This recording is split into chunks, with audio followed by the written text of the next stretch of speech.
गणेश नाईक पालकमंत्री असलेल्या पालघर जिल्ह्यामध्ये आज एकनाथ शिंदेंचा दौरा आहे। उपमुख्यमंत्री एकनाथ शिंदे आज पालघर जिल्हा दौऱ्यावर असतील।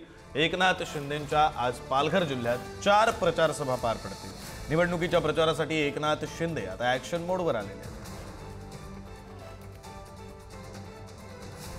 आपले प्रतिनिधी जितेंद्र पाटील आपल्यासोबत फोन लाईनवरून जोडले गेलेले आहेत। आपण त्यांच्याशी या संदर्भात बोलूया। जितेंद्र, आधी तर शिंदेंचा, एकनाथ शिंदेंचा आणि गणेश नाईकांचा वाद हा सर्वश्रुत आहे। कालच्या नवी मुंबईतल्या पुतळ्याच्या अनावरणाला सुद्धा एकनाथ शिंदे गेले नाहीत। हा वाद पुन्हा एकदा चव्हाट्यावर आला आणि आता थेट पालकमंत्री असलेल्या पालघर जिल्ह्यामध्ये जिथे गणेश नाईक पालकमंत्री आहेत तिथे एकनाथ शिंदे येत आहेत प्रचारासाठी।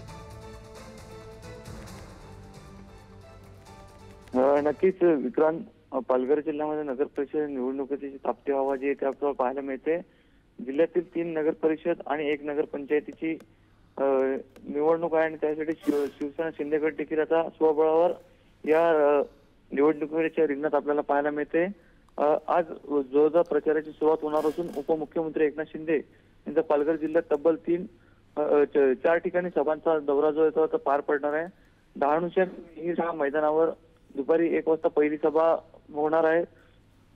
त्यासाठी आता मोठ्या तयारी जी आहे सुरू आहे। डहाणू नगर परिषदेत भाजपला आव्हान देण्यासाठी राष्ट्रवादी गटाचे दोन्ही गट एकत्र आले असून शिवसेना गटाचे उमेदवार राजू माच्छी यांना त्यांनी पाठिंबा दिला आहे। त्यामुळे आजच्या या सभेमध्ये एकनाथ शिंदे कोणता राजकीय सूर लावतात याकडे देखील आता सर्वांचं लक्ष लागलंय। बरं, धन्यवाद जितेंद्र या सगळ्या माहितीसाठी।